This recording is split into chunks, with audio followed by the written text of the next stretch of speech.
ನಮಸ್ಕಾರ. ಕರ್ನಾಟಕ ಈ ದಿನಕ್ಕೆ ಸ್ವಾಗತ. ನಾನು ಲತಾ ಧರ್ಮರಾಜ್. ಈಗ ಹೆಡ್ಲೈನ್ಸ್. ವಿಚಾರಣೆ ನೆಪದಲ್ಲಿ ಕಿರುಕುಳ ಆರೋಪ, ನಾನು ಸತ್ತರೆ ಇಡಿ ಅಧಿಕಾರಿಗಳೇ ಹೊಣೆ. ನ್ಯಾಯಾಧೀಶರ ಮುಂದೆ ಚಿತ್ರದುರ್ಗ ಶಾಸಕ ವೀರೇಂದ್ರ ಪಪ್ಪಿ ಅಳಲು. ಸೆಪ್ಟೆಂಬರ್ 1ರಂದು ಬಿಜೆಪಿಯಿಂದ ಧರ್ಮಸ್ಥಳ ಚಲೋ, ಹಿಂದೂ ಬಾಂಧವರು ಸಹಸ್ರಾರು ಸಂಖ್ಯೆಯಲ್ಲಿ ಭಾಗವಹಿಸಿ. ರಾಜ್ಯ ಬಿಜೆಪಿ ಪ್ರಧಾನ ಕಾರ್ಯದರ್ಶಿ ಪ್ರೀತಂ ಜೆ ಗೌಡ ಕರೆ. ಸೋಮನಹಳ್ಳಿ ನಾಗರಾಜ್ಗೆ ಒಲಿದ ಅದೃಷ್ಟ, 3ನೇ ಬಾರಿಗೆ ಎಚ್ಡಿಸಿಸಿ ಬ್ಯಾಂಕ್ನ ಅಧ್ಯಕ್ಷ ಸ್ಥಾನ. ಅರಸೀಕೆರೆ ಶೇಖರಪ್ಪ ಉಪಾಧ್ಯಕ್ಷರಾಗಿ ಘೋಷಣೆ.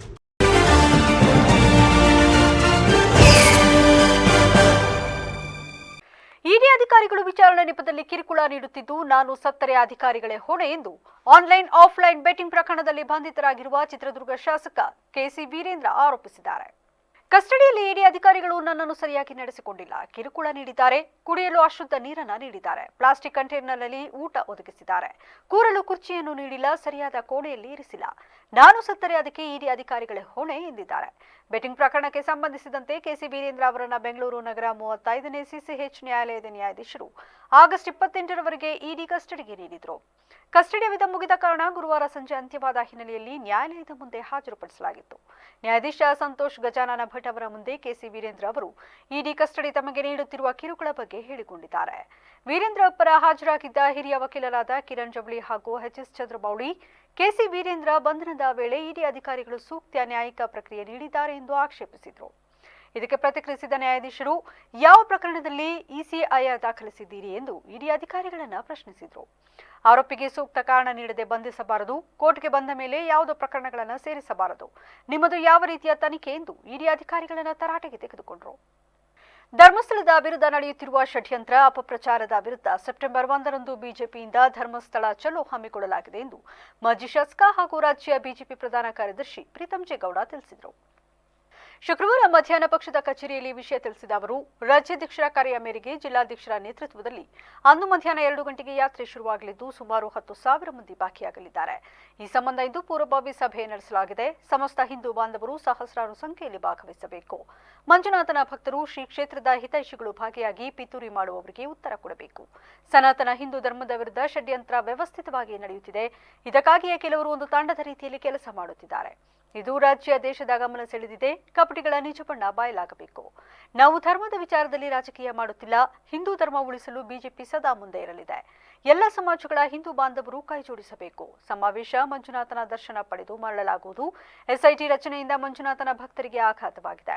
ತನಿಖೆ ದಿಕ್ಕು ತಪ್ಪಬಾರದು, ಸತ್ಯ ಹೊರಬರಲಿ. ಆದರೆ ಹಿಂದೂ ಭಾವನೆಗೆ ಧಕ್ಕೆ, ಧರ್ಮಸ್ಥಳಕ್ಕೆ ಕೆಟ್ಟ ಹೆಸರು ಪ್ರಯತ್ನ ಮಾಡುತ್ತಿರುವುದರ ವಿರುದ್ಧ ನಮ್ಮ ಹೋರಾಟ ಎಂದರು.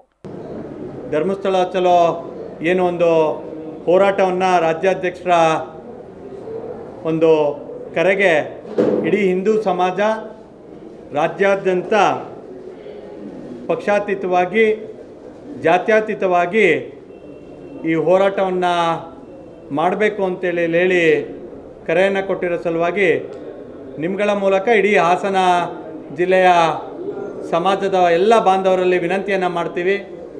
1ನೇ ತಾರೀಕು ಏನು ಒಂದು ಬೃಹತ್ ಸಮಾವೇಶವನ್ನು ಶ್ರೀ ಕ್ಷೇತ್ರ ಧರ್ಮಸ್ಥಳದ ಸನ್ನಿಧಿಯಲ್ಲಿ ಆಯೋಜನೆಯನ್ನು ಮಾಡಿದ್ದೀವಿ. ಇನ್ನು ಮೈಸೂರು ದಸರಾ ಉದ್ಘಾಟನೆಗೆ ಆಯ್ಕೆಯಾಗಿರುವ ಬಾನು ಮುಷ್ತಾಕ್ ಅವರು ತಾಯಿ ಚಾಮುಂಡಿ ಹಾಗೂ ಹಿಂದೂ ಸಂಪ್ರದಾಯ ಒಪ್ಪಿ ಪೂಜೆ ಮಾಡಿ ಉದ್ಘಾಟನೆ ಮಾಡಿದರೆ ನನ್ನ ಅಡ್ಡಿ ಇಲ್ಲ. ಅವರಲ್ಲಿ ಆ ನಂಬಿಕೆ, ಶ್ರದ್ಧೆ, ಭಾವನೆ ಇದೆ ಎಂದು ನಾನು ನಂಬಿರುವೆ. ಅದರಿಂದ ಎಲ್ಲರಿಗೂ ಒಳ್ಳೆಯದಾಗಲಿದೆ. ಬೇರೆಯವರ ಮಾತಿಗೆ ಉತ್ತರಿಸಲು ನಾನು ಅವರ ವಕ್ತಾರ ಆಗಲ್ಲ. ನಮ್ಮ ನಂಬಿಕೆ ಮೇಲೆ ಪ್ರೀತಿ, ವಿಶ್ವಾಸ ಇಟ್ಟು ಉದ್ಘಾಟನೆ ಮಾಡಿದರೆ ನಾನೇಕೆ ಬೇಡ ಎನ್ನಲಿ ಎಂದರು. ನೋಡಿ, ತಾಯಿ ಚಾಮುಂಡೇಶ್ವರಿ ದೇವರನ್ನು, ತಾಯಿಯನ್ನು ದೇವರು ಅಂತೇಳಿ ಒಪ್ಪಿ ತಾಯಿಯ ಪೂಜೆ ಮಾಡೋದಕ್ಕೆ, ಉದ್ಘಾಟನೆ ಮಾಡೋದಕ್ಕೆ ಹೋಗುವಂಥ ಯಾವುದೇ ಧರ್ಮದ ಯಾವುದೇ ಮಹಿಳೆ ಆಗ್ಬೋದು, ಯಾವುದೇ ವ್ಯಕ್ತಿ ಆದರೂ ಅವ್ರಿಗೆ ಸ್ವಾಗತವನ್ನು ಕೊಡ್ತೀವಿ. ಅವರಲ್ಲಿ ಆ ನಂಬಿಕೆ, ಆ ಶ್ರದ್ಧೆ ಇರಲಿ ಅನ್ನೋದಷ್ಟೇ ನಮ್ಮ ಅಪೇಕ್ಷೆ ಇದೆ. ಆ ಶ್ರದ್ಧೆ ಮತ್ತು ಭಕ್ತಿ ಅವರಲ್ಲಿ ಇದೆ ಅಂತೇಳಿ ಹೇಳಿ ನನ್ನ ಭಾವನೆ. ಹಾಗಾಗಿ ಅವರು ಅದನ್ನು ಕ್ಲಾರಿಫೈ ಮಾಡಿ. ಸುದ್ದಿಗೋಷ್ಠಿಯಲ್ಲಿ ಆಲೂರು ಸಕಲೇಶಪುರ ಶಾಸಕ ಸಿಮೆಂಟ್ ಮಂಜು, ಬಿಜೆಪಿ ಜಿಲ್ಲಾಧ್ಯಕ್ಷ ಸಿದ್ದೇಶ್ ನಾಗೇಂದ್ರ, ಪ್ರಧಾನ ಕಾರ್ಯದರ್ಶಿಗಳಾದ ಅಮಿತ್ ಶೆಟ್ಟಿ, ಗಿರೀಶ್ ಹಾಜರಿ. ಜಿಲ್ಲಾ ಸಹಕಾರ ಕೇಂದ್ರ ಬ್ಯಾಂಕ್ನ ನೂತನ ಅಧ್ಯಕ್ಷರಾಗಿ ಹಾಲಿ ಅಧ್ಯಕ್ಷ ಸೋಮನಹಳ್ಳಿ ನಾಗರಾಜ್ ಮರು ಆಯ್ಕೆಯಾದರು. ಅರಸೀಕೆರೆಯ ಶೇಖರಪ್ಪ ಇದೇ ಮೊದಲ ಬಾರಿಗೆ ಉಪಾಧ್ಯಕ್ಷರಾಗಿ ಆಯ್ಕೆಯಾದರು. ಶುಕ್ರವಾರ ಬ್ಯಾಂಕ್ನ ಸಭಾಂಗಣದಲ್ಲಿ ನಡೆದ ಚುನಾವಣೆಯಲ್ಲಿ ಅಧ್ಯಕ್ಷ ಸ್ಥಾನಕ್ಕೆ ನಾಗರಾಜ್ ಹಾಗೂ ಉಪಾಧ್ಯಕ್ಷ ಸ್ಥಾನಕ್ಕೆ ಶೇಖರಪ್ಪ ಇಬ್ಬರೇ ನಾಮಪತ್ರ ಸಲ್ಲಿಸಿದರು. ನಾಮಪತ್ರ ಸಲ್ಲಿಕೆ, ಪರಿಶೀಲನೆ ಮತ್ತು ವಾಪಸ್ ಪಡೆಯುವ ಪ್ರಕ್ರಿಯೆ ಮುಗಿದ ನಂತರ ಎಲ್ಲವೂ ಕ್ರಮಬದ್ಧವಾಗಿದ್ದರಿಂದ ಮುಖ್ಯ ಚುನಾವಣಾಧಿಕಾರಿ ಮಾರುತಿ ಅವರು ಅಧ್ಯಕ್ಷ ಉಪಾಧ್ಯಕ್ಷರು ಅವಿರೋಧವಾಗಿ ಆಯ್ಕೆಯಾಗಿದ್ದಾರೆ ಎಂದು ಘೋಷಿಸಿದರು.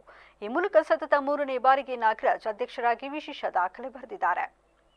ಎಂಎಲ್ಸಿ ಡಾಕ್ಟರ್ ಸೂರಜ್ ರೇವಣ್ಣ ಮಾತನಾಡಿ, ನಾಗರಾಜ್ ಅವರು ಅಧ್ಯಕ್ಷರಾಗಿ ಎಲ್ಲರೂ ಮೆಚ್ಚುವ ವಿಶ್ವಾಸದ ಕೆಲಸ ಮಾಡಿದ್ದಾರೆ. ಅವರ ಅವಿರೋಧ ಆಯ್ಕೆ ಸಮರ್ಥನೀಯ. ಅವರ ಕಾರ್ಯವೈಖರಿ ಉತ್ತಮವಾಗಿದೆ. ಅವರಿಂದ ರೈತರಿಗೆ ಇನ್ನೂ ಹೆಚ್ಚಿನ ನೆರವು ಸಿಗಲಿ, ಉತ್ತಮ ಕೆಲಸ ಮಾಡಲಿ. ಅವರಿಂದ ಜಿಲ್ಲೆಯ ರೈತರಿಗೆ ಮತ್ತಷ್ಟು ಅನುಕೂಲ ಆಗಲಿದೆ ಎಂದು ನಿರೀಕ್ಷೆ ಹೊಂದಿದ್ದೇನೆ ಎಂದರು. ಹಾಸನ ಜಿಲ್ಲೆಯ ಕೇಂದ್ರ ಬ್ಯಾಂಕ್ನ ಇವತ್ತಿನ ಅಧ್ಯಕ್ಷ ಚುನಾವಣೆ ಇತ್ತು. ಅದಕ್ಕೆ ಸರ್ವತೋನ್ಮುಖವಾಗಿ ಎಲ್ಲ ನಮ್ಮ ಸಹಕಾರಿ ಬಂಧುಗಳು ಹಾಗೂ ನಮ್ಮ ನಿರ್ದೇಶಕರು ಅವಿರೋಧವಾಗಿ ಇವತ್ತು ಮೊನ್ನೆ ಸೋಮನಹಳ್ಳಿ ನಾಗರಾಜ್ ಅವ್ರನ್ನ ಇವತ್ತು ಅಧ್ಯಕ್ಷನಾಗಿ ಆಯ್ಕೆ ಮಾಡಿದ್ದೀವಿ. ಹಾಗೂ ಶೇಖರಪ್ಪ ಅವ್ರನ್ನ ಅರಸೀಕೆರೆ ಭಾಗದ ಕಣ್ಕಟ್ಟೆ ಹೋಬಳಿ ಭಾಗದ ಒಬ್ಬ ಯುವ ಮುಖಂಡರನ್ನ ಅನುಭವಿ ಮುಖಂಡರನ್ನ ಇವತ್ತು ಉಪಾಧ್ಯಕ್ಷನಾಗಿ ಇವತ್ತು ನಾವೆಲ್ಲ ಅವಿರೋಧವಾಗಿ ಆಯ್ಕೆ ಮಾಡಿದ್ದೀವಿ. ಮುಂದಿನ ದಿನಗಳಲ್ಲಿ ಹಿಂದಿಂದನೂ ಹೇಗೆ ನಾಗರಾಜನವರು ಕೆಲಸ ಮಾಡ್ಕೊಂಡ್ಬಂದಿದ್ದಾರೆ, ಅವರ ಒಂದು ಕಾರ್ಯವೈಖರಿ ಉತ್ತಮವಾಗಿ ಇವತ್ತು ಈ ಬ್ಯಾಂಕ್ನಲ್ಲಿ ಎಲ್ಲ ಮೆಚ್ಚುವಂಥ ಒಂದು ಮತ್ತು ನಮ್ಮ ಎಲ್ಲ ಸಿಬ್ಬಂದಿಗಳು ಒಪ್ಪುವಂಥ ಒಂದು ಕೆಲಸ ಅವರು ಮಾಡ್ಕೊಂಡ್ಬಂದಿದ್ದಾರೆ. ನಮ್ಮ ನಿರ್ದೇಶಕರಿಗೂ ಕೂಡ ಒಂದು ಸಮತೋಲನ ತಗೊಂಡು ಹೋಗ್ತಿದ್ದಾರೆ. ಎಲ್ಲರನ್ನೂ ಜಿಲ್ಲೆಯಲ್ಲಿ ವಿಶ್ವಾಸದಿಂದ ಇವರೆಲ್ಲರ ಒಂದು ಸಹಕಾರದಿಂದ ಸರ್ವಾನುಮತದಿಂದ ಅಧ್ಯಕ್ಷರಾಗಿ ಆಯ್ಕೆಯಾಗಿರುವಂಥ ಸನ್ಮಾನ್ಯ ನಾಗರಾಜು ಅವರಿಗೆ, ಅದೇ ರೀತಿ ಉಪಾಧ್ಯಕ್ಷರಾಗಿ ಆಯ್ಕೆಯಾಗಿರುವಂಥ ಸನ್ಮಾನ್ಯ ಅರಸೀಕೆರೆ ಕ್ಷೇತ್ರದ ಶೇಖರಪ್ಪರವರಿಗೆ ವೈಯಕ್ತಿಕವಾಗಿ ಹಾಗೂ ಎಲ್ಲ ಸಹಕಾರಿ ಬಂಧುಗಳ ಪರವಾಗಿ ಹೃದಯಪೂರ್ವಕವಾದಂಥ ಅಭಿನಂದನೆಗಳನ್ನು ಸಲ್ಲಿಸಲಿಕ್ಕೆ ಬಯಸ್ತಾ ಇದ್ದೇವೆ. ಇವತ್ತು ಈ ಒಂದು ಬ್ಯಾಂಕಿಗೆ ತಳಹದಿ ಪೂಜ್ಯ ದೇವೇಗೌಡರ ಆಶೀರ್ವಾದ. ಏಕೆಂದರೆ ಪೂರ್ವದಲ್ಲಿ ಸತೀಶ್ ಅವರು ಕೂಡ ಇದ್ದಾರೆ. ಪ್ರಾರಂಭದಲ್ಲಿ ಅವತ್ತಿನ ಸಂದರ್ಭದಲ್ಲಿ ಸನ್ಮಾನ್ಯ ರಾಮಕೃಷ್ಣ ಹೆಗಡೆಯವರು ಮುಖ್ಯಮಂತ್ರಿ ಇದ್ದಾಗ, ಜಾಲಪ್ಪನವರು ಸಹಕಾರಿ ಸಚಿವರಿದ್ದಂಥ ಸಂದರ್ಭದಲ್ಲಿ, ದೇವೇಗೌಡರು ಸಾಹೇಬರು ಲೋಕೋಪಯೋಗಿ ಮತ್ತು ನೀರಾವರಿ ಸಚಿವರಿದ್ದಂಥ ಸಂದರ್ಭದಲ್ಲಿ ಅವತ್ತಿನ ದಿನಗಳಲ್ಲಿ ಈ ಬ್ಯಾಂಕ್ನಲ್ಲಿ ಕರ್ತವ್ಯ ನಿರ್ವಹಿಸ್ತಾ ಇರುವಂಥ ಯಾವುದೇ ಒಬ್ಬ ಸಿಬ್ಬಂದಿಗಳಿಗೂ ಕೂಡ ಸಂಬಳ ಕೊಡದಲ್ಲೇ ಇರತಕ್ಕಂಥ ಒಂದು ಸ್ಥಿತಿ ನಿರ್ಮಾಣ ಆಗಿತ್ತು. ಅವತ್ತು ದೇವೇಗೌಡರು ಈ ಬ್ಯಾಂಕನ್ನು ಉಳಿಸುವಂಥ ನಿಟ್ಟಿನಲ್ಲಿ ಪೈಲಟ್. ನಂತರ ಮಾತನಾಡಿದ ಅಧ್ಯಕ್ಷ ನಾಗರಾಜ್, ತಮ್ಮ ಅವಿರೋಧ ಆಯ್ಕೆಗೆ ಸಹಕರಿಸಿದ ಮಾಜಿ ಸಚಿವ ಎಚ್.ಡಿ. ರೇವಣ್ಣ, ಶಾಸಕರಾದ ಬಾಲಕೃಷ್ಣ, ಸ್ವರೂಪ್ ಪ್ರಕಾಶ್, ಸೂರಜ್ ರೇವಣ್ಣ ಅವರಿಗೆ, ಆಡಳಿತ ಮಂಡಳಿ ಸದಸ್ಯರಿಗೆ, ಸಹಕಾರಿ ಬಂಧುಗಳಿಗೆ ಧನ್ಯವಾದ ಹೇಳಿದರು. ಎಲ್ಲ 13 ಸ್ಥಾನಗಳನ್ನು ಜೆಡಿಎಸ್ ಅಭ್ಯರ್ಥಿಗಳು ಗೆಲ್ಲಲು, ಬ್ಯಾಂಕ್ ಉತ್ತಮ ರೀತಿಯಲ್ಲಿ ಬೆಳೆಯಲು ರೇವಣ್ಣ ಅವರು ಕಾರಣ. 3ನೇ ಬಾರಿಗೆ ನನ್ನನ್ನು ಅಧ್ಯಕ್ಷನನ್ನಾಗಿ ಮಾಡಿರುವುದರಿಂದ ಜವಾಬ್ದಾರಿ ಇನ್ನೂ ಹೆಚ್ಚಿದೆ. ಇದು ಸುಖದ ಸುಪ್ಪತ್ತಿಗೆ ಅಲ್ಲ, ಮುಳ್ಳಿನ ಹಾಸಿಗೆ. ಹಿಂದೆ ನಬಾರ್ಡ್ನಿಂದ ಆರ್ಥಿಕ ನೆರವು ಪುನರ್ಧನ 90% ಸಿಗುತ್ತಿತ್ತು, ಆದರೀಗ 10% ಇಳಿದಿದೆ ಎಂದರು. ಜಿಲ್ಲಾ ಕೇಂದ್ರ ಬ್ಯಾಂಕಿನ ಅಧ್ಯಕ್ಷರಾಗಿ ಅವಿರೋಧವಾಗಿ ಆಯ್ಕೆ ಮಾಡಿದಂಥ ನಮ್ಮ ನಾಯಕರು, ಜಿಲ್ಲೆ ಅಭಿವೃದ್ಧಿ ಅಧಿಕಾರ ಅಂತ ರೇವಣ್ಣ ಸಾಹೇಬರಿಗೆ ಈ ಸಂದರ್ಭದಲ್ಲಿ ಅಭಿನಂದನೆ ಹೇಳ್ತೀನಿ.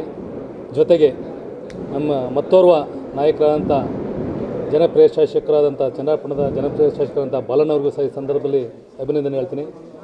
ನಮ್ಮ ಜಿಲ್ಲೆಯ MLC ಸಾಹೇಬರಾದಂಥ ನಮ್ಮ ಸೂರಜ್ ರೇವಣ್ಣ ಸಾಹೇಬ್ರಿಗೂ ಈ ಸಂದರ್ಭದಲ್ಲಿ ಅಭಿನಂದನೆ ಹೇಳ್ತೀನಿ. ಜೊತೆಗೆ ನಮ್ಮ ಹಾಸನ ವಿಧಾನಸಭಾ ಕ್ಷೇತ್ರದ ಜನಪ್ರಿಯ ಶಾಸಕರಾದಂಥ ಸ್ವರೂಪಣ್ಣವ್ರಿಗೂ ಸಹ ಅಭಿನಂದನೆ ಹೇಳ್ತೀನಿ. ನಮ್ಮ ಆಡಳಿತ ಮಂಡಳಿಯ ನೂತನ ಉಪಾಧ್ಯಕ್ಷ ಶೇಖರಪ್ಪ ಮಾತನಾಡಿ, ಮೊದಲ ಬಾರಿಗೆ ನಿರ್ದೇಶಕನಾದ ನನಗೆ ಉಪಾಧ್ಯಕ್ಷ ಸ್ಥಾನ ಸಿಕ್ಕಿದ್ದು, ಇದಕ್ಕೆ ಕಾರಣರಾದ ರೇವಣ್ಣ ಅವರಿಗೆ ಎಲ್ಲರಿಗೂ ಧನ್ಯವಾದ ಹೇಳಿ ರೈತರಿಗೆ ಪ್ರಾಮಾಣಿಕ ಕೆಲಸ ಮಾಡಲು ಶ್ರಮಿಸುವೆ ಎಂದು ಭರವಸೆ ನೀಡಿದರು. ಇವತ್ತೇನು ಜಿಲ್ಲಾ ಸಹಕಾರಿ ಬ್ಯಾಂಕ್ಗೆ ಅಧ್ಯಕ್ಷರು ಮತ್ತು ಉಪಾಧ್ಯಕ್ಷ ಚುನಾವಣೆ ನಡೀತು. ಈ ಚುನಾವಣೆಯಲ್ಲಿ ಇದೇ ಮೊದಲ ಬಾರಿಗೆ ಬ್ಯಾಂಕಿಗೆ ನಿರ್ದೇಶಕನಾಗಿ ಬಂದಂಥ ನನಗೆ ಪಕ್ಷದ ವರಿಷ್ಠರಾದ ರೇವಣ್ಣ ಸಾಹೇಬರು ಉಪಾಧ್ಯಕ್ಷರನ್ನಾಗಿ ನನ್ನನ್ನು ಆಯ್ಕೆ ಮಾಡಿದ್ದಾರೆ.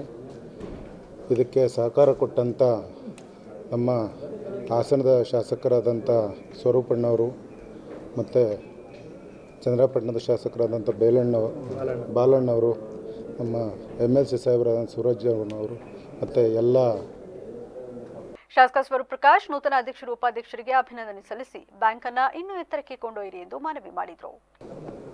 3ನೇ ಬಾರಿ ಅವಿರೋಧವಾಗಿ ಆಯ್ಕೆಯಾಗಿರುವಂಥ ಸೋಮನಹಳ್ಳಿ ನಾಗರಾಜಣ್ಣವ್ರಿಗೆ, ಅದೇ ರೀತಿ ಅರಸೀಕೆರೆಯಿಂದ ಆಯ್ಕೆಯಾಗಿ ಬಂದಿರುವಂಥ ಉಪಾಧ್ಯಕ್ಷರಿಗೆ ಆಯ್ಕೆಯಾಗಿರುವಂಥ ಶೇಖರಪ್ಪನವ್ರಿಗೆ, ಅದೇ ರೀತಿ ಎಲ್ಲ ಸಹಕಾರ ಕೊಟ್ಟಂಥ ಹಿರಿಯರು, ಮಾರ್ಗದರ್ಶಕ ಶಾಸಕಂತ ಬಾಲಣ್ಣವರು, MLC ಅಂತ ಸೂರಜ್ ರೇವಣ್ಣ ಸಾಹೇಬರು, ಅದೇ ರೀತಿ ಎಲ್ಲ ನಿರ್ದೇಶಕರುಗಳು ಕೂಡ ಈ ಒಂದು ಸಂದರ್ಭದಲ್ಲಿ ಎಲ್ಲರಿಗೂ ಶುಭಾಶಯನ ಕೋರ್ತಾ ಬ್ಯಾಂಕಿನ ಅಭಿವೃದ್ಧಿಗೆ ನಮ್ಮೆಲ್ಲ ನೆಚ್ಚಿನ ನಾಯಕರಂಥ ಶ್ರವಣಬೆಳಗೊಳ ಶಾಸಕ ಸಿಎನ್ ಬಾಲಕೃಷ್ಣ, ಜಿಲ್ಲಾ ಸಹಕಾರ ಇಲಾಖೆ ಉಪನಿಬಂಧಕರಾದ ಕಿರಣ್ ಕುಮಾರ್, ಹಾಸನ ಉಪವಿಭಾಗದ ಸಹಾಯಕ ನಿಬಂಧಕ ಬಾಲಚಂದ್ರ ಹಾಗೂ ಎಲ್ಲ ನಿರ್ದೇಶಕರು ಹಾಜರಿದ್ದರು. ಗೌರಿ ಹಾಗೂ ಗಣೇಶ ಚತುರ್ಥಿ ಹಬ್ಬದ ಪ್ರಯುಕ್ತ ಹಾಸನ ಮಹಾನಗರ ಪಾಲಿಕೆಯಲ್ಲಿ 3 ದಿನಗಳ ಕಾಲ ಪ್ರತಿಷ್ಠಾಪಿಸಲಾಗಿದ್ದ ಗಣೇಶ ಮೂರ್ತಿಯನ್ನು ಶುಕ್ರವಾರ ಪೂಜಾ ಕಾರ್ಯಕ್ರಮ, ಅನ್ನಸಂತರ್ಪಣೆ ಹಾಗೂ ಅದ್ದೂರಿ ಮೆರವಣಿಗೆ ಮೂಲಕ ವಿಸರ್ಜನೆ ಮಾಡಲಾಯಿತು. ಈ ವೇಳೆ ಮಹಾನಗರ ಪಾಲಿಕೆಯ ಮೇಯರ್ ಹೇಮಲತಾ ಕಮಲ್ಕುಮಾರ್ ಮಾತನಾಡಿ, ಗೌರಿ ಹಾಗೂ ಗಣೇಶ ಹಬ್ಬದ ಪ್ರಯುಕ್ತ ಪ್ರತಿ ವರ್ಷದಂತೆ ಈ ವರ್ಷವೂ ಸಹ ಎಲ್ಲ ಪೌರ ಕಾರ್ಮಿಕರಿಗೆ ಬಾಗಿಣವನ್ನು ನೀಡುವ ಮೂಲಕ ಹಬ್ಬವನ್ನು ಪ್ರಾರಂಭಿಸಿ ಪಾಲಿಕೆಯ ಸಭಾಂಗಣದಲ್ಲಿ 3 ದಿನಗಳ ಕಾಲ ಗೌರಿ ಹಾಗೂ ಗಣೇಶ ಮೂರ್ತಿಯನ್ನು ಸ್ಥಾಪಿಸಿದ್ದು ಪ್ರತಿದಿನವೂ ವಿಶೇಷ ಪೂಜೆ ಹಾಗೂ ಪ್ರಸಾದ ವಿತರಣೆ ಕಾರ್ಯಕ್ರಮಗಳು ಜರುಗಿದೆ. ಇಂದು 3ನೇ ದಿನದ ಅಂಗವಾಗಿ ಗಣೇಶನ ವಿಸರ್ಜನಾ ಕಾರ್ಯ ನಿಮಿತ್ತ ಅನ್ನಸಂತರ್ಪಣೆ ಕಾರ್ಯಕ್ರಮವನ್ನು ಹಮ್ಮಿಕೊಳ್ಳಲಾಗಿದ್ದು ಎಲ್ಲರೂ ಒಗ್ಗಟ್ಟಿನಿಂದ ಕಾರ್ಯಕ್ರಮದಲ್ಲಿ ಭಾಗವಹಿಸಿದ್ದಾರೆ. ಭಗವಂತ ಎಲ್ಲರಿಗೂ ಒಳಿತು ಮಾಡಲಿ ಎಂದು ಪ್ರಾರ್ಥಿಸಿದರು. ಎಲ್ಲ ನನ್ನ ಸಹೋದ್ಯೋಗಿಗಳು, ಸದಸ್ಯರುಗಳಿಗೂ ಮತ್ತು ನನ್ನ ಸಹಪಾಠಿಗಳು, ಪೌರ ಕಾರ್ಮಿಕರುಗಳಿಗೆ, ಇಂಜಿನಿಯರ್ಸ್ಗಳು, ಕಮಿಷನರ್ಗಳು ಎಲ್ಲರೂ ಸೇರಿ ಈ ಒಂದು 3 ದಿವಸ ಗಣಪತಿ ಉತ್ಸವವನ್ನು ನಮ್ಮ ನಗರಸಭೆ ಆವರಣದಲ್ಲಿ ಮಾಡಿದ್ದಾರೆ. ನಗರಸಭೆ ಆವರಣದಲ್ಲಿ ಮಾಡಿರುವ ಗಣಪತಿ ಉತ್ಸವ 3 ದಿವಸ ತುಂಬ ಚೆನ್ನಾಗಿ ನಡೆಯಿತು. ತುಂಬ ವಿಜೃಂಭಣೆಯಿಂದ ಎಲ್ಲರೂ ಸಹಕಾರ ಕೊಟ್ಟು ಈ ಗಣಪತಿ ಉತ್ಸವವನ್ನು ಕೈಗೂಡಿಸಿ ಒಗ್ಗಟ್ಟಿಂದ ಎಲ್ಲರೂ ಮಾಡಿದ್ದಾರೆ. ಎಲ್ಲರಿಗೂ ಒಳ್ಳೆಯದಾಗುತ್ತೆ ಮತ್ತು ಒಳ್ಳೆಯದಾಗಲಿ ಅಂತಲೂ ಬೇಡ್ಕೊತೀನಿ ದೇವ್ರ ಹತ್ರ. ಮತ್ತು ಈಗ ನಮ್ಮ ಪೌರ ಕಾರ್ಮಿಕರುಗಳು ಎಲ್ಲರೂ ಬಂದು ನೀಟಾಗಿ ಎಲ್ಲ ದೇವಸ್ಥಾನದ ಪೂಜೆಗಳ ಸಮಯದಲ್ಲಿ ಮಹಾಮಂಗಳ ಟೈಮಲ್ಲಿ ಬಂದು ಎಲ್ಲರೂ ಸಹಕರಿಸಿ. ಎಇ ಚಿನ್ನೇಗೌಡ ಮಾತನಾಡಿ, ಮಹಾನಗರ ಪಾಲಿಕೆಯಿಂದ ಪ್ರತಿ ವರ್ಷದಂತೆ ಈ ವರ್ಷವೂ ವಿಜೃಂಭಣೆಯಿಂದ ಗಣೇಶ ಮಹೋತ್ಸವ ಆಚರಣೆ ಮಾಡಲಾಗಿದ್ದು ಪಾಲಿಕೆಯ ಮಹಾಪೌರರು, ಎಲ್ಲ ನೌಕರರು ಹಾಗೂ ಸಿಬ್ಬಂದಿ ವರ್ಗದವರು ಹುಮ್ಮಸ್ಸಿನಿಂದ ಕಾರ್ಯಕ್ರಮದಲ್ಲಿ ಪಾಲ್ಗೊಂಡು ಯಶಸ್ಸಿಗೆ ಸಹಕರಿಸಿದ್ದು ಎಲ್ಲರಿಗೂ ಗಣೇಶ ಒಳ್ಳೆಯದನ್ನು ಮಾಡಲಿ ಎಂದರು. ನಮ್ಮ ಮಹಾನಗರ ಪಾಲಿಕೆ ವತಿಯಿಂದ ಪ್ರತಿ ವರ್ಷದಂತೆ ಈ ವರ್ಷ ಕೂಡ ಗಣಪತಿ ಉತ್ಸವವನ್ನು ವಿಜೃಂಭಣೆಯಿಂದ ಆಚರಿಸ್ತಾ ಇದ್ದೀವಿ. ಇದು ಭಾರಿ ಸಂತೋಷ ವಿಚಾರ. ನಮ್ಮ ನೌಕರ ಸಿಬ್ಬಂದಿಯವರು, ಮಹಾನಗರ ಪಾಲಿಕೆ ಮಹಾಪೌರರು ಮತ್ತು ನಮ್ಮ ಸದಸ್ಯರು, ಆಮೇಲೆ ನಮ್ಮ ಸಿಬ್ಬಂದಿ ವರ್ಗದವರು ಎಲ್ಲರೂ ಕೂಡ ಉತ್ಸಾಹದಿಂದ ಗಣಪತಿ ಉತ್ಸವದಲ್ಲಿ ಪಾಲ್ಗೊಂಡು 3 ದಿವಸದಿಂದ ನಡೆಸಿದ್ದಾರೆ. ಈಗ ವಿಸರ್ಜನೆ ನಡೀತಾ ಇದೆ. ಬಟ್ ಎಲ್ರಿಗೂ ಗಣೇಶ ಒಳ್ಳೇದು ಮಾಡಲಿ ಅಂತೇಳಿ ಹಾರೈಸಿ ಎಲ್ಲರಿಗೂ ನಮಸ್ಕಾರ ಹೇಳ್ತಾ ಇದ್ದಾರೆ. ಸದಸ್ಯರಾದ ಬಾಬು ಮಾತನಾಡಿ, ಹಾಸನ ಮಹಾನಗರ ಪಾಲಿಕೆಯ ಅದ್ದೂರಿ ಗಣೇಶ ಮಹೋತ್ಸವಕ್ಕೆ ಇಂದು ಕೊನೆಯ ದಿನವಾಗಿದ್ದು ಈ ಹಿನ್ನೆಲೆ ಎಲ್ಲರೂ ಒಟ್ಟುಗೂಡಿ ದೇವರಿಗೆ ವಿಶೇಷ ಪೂಜೆಯನ್ನು ನೆರವೇರಿಸಲಾಗಿದೆ. ಇನ್ನು ಗಣೇಶನನ್ನು ನಗರದ ಪ್ರಮುಖ ಬೀದಿಗಳಲ್ಲಿ ಮೆರವಣಿಗೆ ಮೂಲಕ ಸಂಜೆ ದೇವಿಗೆರೆಯಲ್ಲಿ ವಿಸರ್ಜನೆ ಮಾಡಲಾಗುವುದು ಎಂದು ತಿಳಿಸಿದರು. ಗಣೇಶ ಹಾಗೂ ಗೌರಿ ಆಶೀರ್ವಾದದಿಂದ ಹೇಮಲತಾ ಕಮಲ್ ಕುಮಾರ್ ಅವರು ಪ್ರಭಾರಿ ಮೇಯರ್ ಆಗಿ ಆಯ್ಕೆಯಾಗಿದ್ದು ಅವರ ಸ್ಥಾನ ಪೂರ್ಣಾವಧಿಯಾಗಿ ಮುಂದುವರಿಯಲು ಭಗವಂತ ಆಶೀರ್ವದಿಸಲಿ ಎಂದು ಪ್ರಾರ್ಥಿಸಿದರು. ಕ್ಷಣದಲ್ಲಿ ನಾವು ಹಾಸನ ನಗರದ ಎಲ್ಲ ರಸ್ತೆಗಳಲ್ಲಿ ಅದ್ದೂರಿ ಮೆರವಣಿಗೆಯನ್ನು ಮಾಡಿ ದೇವಗಿರಿಯಲ್ಲಿ ವಿಸರ್ಜನೆ ಮಾಡೋಕ್ಕೆ ಇವತ್ತು ಕಾರ್ಯಕ್ರಮ ನಂಬ್ಕೊಂಡಿದ್ದೀವಿ. ಆ ಗಣಪತಿ ನಮ್ಮ ಅಧ್ಯಕ್ಷರು ಸೇರಿ ಈಗ ಹೇಳಿದ್ರು, ಅವರು ಅಧ್ಯಕ್ಷರಲ್ಲ, ಮಹಾಪೌರರು, ಉಪಮಹಾಪೌರರು, ಅವರೀಗ 2 ಸ್ಥಾನ ಅವ್ರಿಗೆ ಸಿಕ್ಕಿದೆ ದೇವರ ಆಶೀರ್ವಾದದಿಂದ, ತಾಯಿ ಗೌರಿ ಆಶೀರ್ವಾದದಿಂದ, ಹಾಗೆ ಗಣಪತಿ ಆಶೀರ್ವಾದದಿಂದ ಮೇಯರ್ ಸ್ಥಾನವೂ ಸಿಕ್ಕಿದೆ. ಅವರು ಮುಂದೆ ಇವತ್ತು ಪ್ರಭಾರಿ ಅಧ್ಯಕ್ಷರಾಗಿದ್ದಾರೆ, ಮುಂದೊಂದಿನ ಅವರು ಪೂರ್ತಿ ಅವಧಿಗೆ ಅಧ್ಯಕ್ಷರಾಗಲಿ, ಮಹಾಪೌರರಾಗಲಿ ಅಂತ ದೇವರಲ್ಲಿ ಬೇಡ್ಕೊಳ್ತೀನಿ. ಅದೇ ರೀತಿ ಎಲ್ಲ ನಮ್ಮ ಸಿಬ್ಬಂದಿ ವರ್ಗದವರಿಗೆ ನಗರಸಭಾ ಇನ್ನು ಸದಸ್ಯರಾದ ರಕ್ಷಿತ್ ಮಾತನಾಡಿ, ನಾಡಿನೆಲ್ಲೆಡೆ ಸಡಗರ ಸಂಭ್ರಮದಿಂದ ಗಣೇಶನನ್ನ ಪ್ರತಿಷ್ಠಾಪನೆ ಮಾಡಲಾಗಿದ್ದು ಇನ್ನು ವಿಸರ್ಜನಾ ಕಾರ್ಯಗಳು ಜರುಗಬೇಕಾಗಿದೆ. ಯುವಕರು ಅತಿ ಜಾಗರೂಕತೆಯಿಂದ ಕೆರೆಗಳಿಗೆ ಇಳಿದು ವಿಸರ್ಜನೆ ಮಾಡಬೇಕೆಂದು ಮನವಿ ಮಾಡಿದರು. ಪ್ರತಿ ವರ್ಷದಂತೆ ಈ ವರ್ಷವೂ ಕೂಡ ನಮ್ಮ ಮೇಯರ್ ಅವರ ಅಧ್ಯಕ್ಷತೆಯಲ್ಲಿ ಗಣಪತಿ ಉತ್ಸವವನ್ನು ಆಚರಿಸಿದರು. ಎಲ್ಲ ನಮ್ಮ ಸಿಬ್ಬಂದಿ ವರ್ಗದವರು ಮತ್ತು ಎಲ್ಲ ನಮ್ಮ ಕಾರ್ಪೊರೇಟರ್ಗಳು, ನಮ್ಮ ಆಯುಕ್ತರು, ಎಲ್ಲ ನಮ್ಮ ಪೌರ ಕಾರ್ಮಿಕರು ಎಲ್ಲರೂ ಜೊತೆಗೂಡಿ ನಾವೆಲ್ಲ ಒಂದು ಅನ್ನೋ ಇದರಲ್ಲಿ ಈ ಕಾರ್ಯಕ್ರಮವನ್ನು ಆಯೋಜನೆ ಮಾಡಿದರೆ ಇನ್ನೇನು ವಿಸರ್ಜನೆ ಕಾರ್ಯಕ್ರಮ ಆರಂಭ ಆಗ್ತಾ ಇದೆ. ಇದೇ ಸಮಯದಲ್ಲಿ ನಾನು ಹಾಸನ ಜನತೆ ಎಲ್ಲ ಯುವಕರಿಗೂ ಒಂದು ಕಿವಿ ಮಾತನ್ನ ಹೇಳ್ತೀನಿ. ಇನ್ನೇನು ಎಲ್ಲ ಪ್ರತಿಷ್ಠಾಪನೆ ಆಗೋಗಿದೆ, ಇನ್ನು ವಿಸರ್ಜನೆ ಕಾರ್ಯಕ್ರಮಗಳು ಎಲ್ಲ ವಾರ್ಡ್ಗಳಲ್ಲೂ ನಡೆಯುತ್ತೆ. ದಯಮಾಡಿ ಎಲ್ಲ ನಮ್ಮ ಯುವಕರು ಕೆರೆಗಳಲ್ಲಿ ವಿಸರ್ಜನೆ ಮಾಡುವಾಗ ಹುಷಾರಾಗಿ ನೋಡಿಕೊಂಡು ವಿಸರ್ಜನೆ ಮಾಡಿ ಅಂತ ನಾನು ಒಂದು ಕಿವಿ ಮಾತು ಹೇಳ್ತೀನಿ. ಹಾಗೆ ಪ್ರತಿ ವರ್ಷದಂತೆ ಈ ವರ್ಷವೂ ಕೂಡ ಬಾಗ್ನವನ್ನು ನೀಡಿದರು. ನೀವು ಹೇಳ್ದಂಗೆ ಮಹಿಳಾ ಮಹಾಪೌರರಾಗಿರೋದು ಅವ್ರಿಗೂ ಒಂದು ಹೆಮ್ಮೆ, ನಮಗೂ ಒಂದು ಸಂತೋಷದ ವಿಚಾರ. ದೇವರ ಇದರಿಂದ ಅನುಗ್ರಹದಿಂದ ಅವರು ಕಾಯಂ ಮೇಯರ್ ಆಗಿ ಮುಂದುವರಿಲಿ ಅಂತ ನಾನು ಕೇಳ್ಕೊತೀನಿ. ಹಾಸನ ತಾಲೂಕು ಸಾಲ್ಗಾಮೆ ಹೋಬಳಿ ಬೊಮ್ಮೇನಹಳ್ಳಿ ಗ್ರಾಮದಲ್ಲಿ ಇಂದು 30 ಲಕ್ಷ ವೆಚ್ಚದ ಸಮುದಾಯ ಭವನ, 25 ಲಕ್ಷ ವೆಚ್ಚದ ಅಂಗನವಾಡಿ ಕಟ್ಟಡವನ್ನು ಶಾಸಕ ಸ್ವರೂಪ್ ಪ್ರಕಾಶ್ ಉದ್ಘಾಟಿಸಿದರು. ಸಂಬಂಧಿಸಿದ ಇಲಾಖೆ ಅಧಿಕಾರಿಗಳು ಹಾಗೂ ಗ್ರಾಮದ ಮುಖಂಡರ ಸಮ್ಮುಖದಲ್ಲಿ ಕಟ್ಟಡ ಉದ್ಘಾಟನೆ ನಡೆಸಿದ ಶಾಸಕರನ್ನ ಗ್ರಾಮದ ಮಹಿಳೆಯರು ಆರತಿ ಎತ್ತಿ ಸ್ವಾಗತಿಸಿದರೆ ಮುಖಂಡರು ಅವರನ್ನು ಅದ್ದೂರಿಯಾಗಿ ಬರಮಾಡಿಕೊಂಡು ಸನ್ಮಾನಿಸಿ ಗೌರವಿಸಿದರು. ಬಳಿಕ ಮಾತನಾಡಿದ ಶಾಸಕ ಸ್ವರೂಪ್ ಪ್ರಕಾಶ್, ಗ್ರಾಮದ ಜನರಿಗೆ ಶುಭ ಸಮಾರಂಭಗಳಿಗೆ ಸಮುದಾಯ ಭವನ ಬೇಕು ಎಂಬ ಬಹುದಿನಗಳ ಬೇಡಿಕೆ ಈಡೇರಿದೆ. ಗ್ರಾಮಸ್ಥರು ಇದರ ಸದುಪಯೋಗ ಪಡಿಸಿಕೊಳ್ಳಬೇಕು ಎಂದು ಮನವಿ ಮಾಡಿದರು. ಗ್ರಾಮದ ಮಕ್ಕಳಿಗೆ ಅಂಗನವಾಡಿ ಅವಶ್ಯಕತೆ ಮನಗಂಡು ಕಟ್ಟಡವನ್ನು ನಿರ್ಮಿಸಿ ಇಂದು ಉದ್ಘಾಟನೆ ಮಾಡಲಾಗಿದೆ.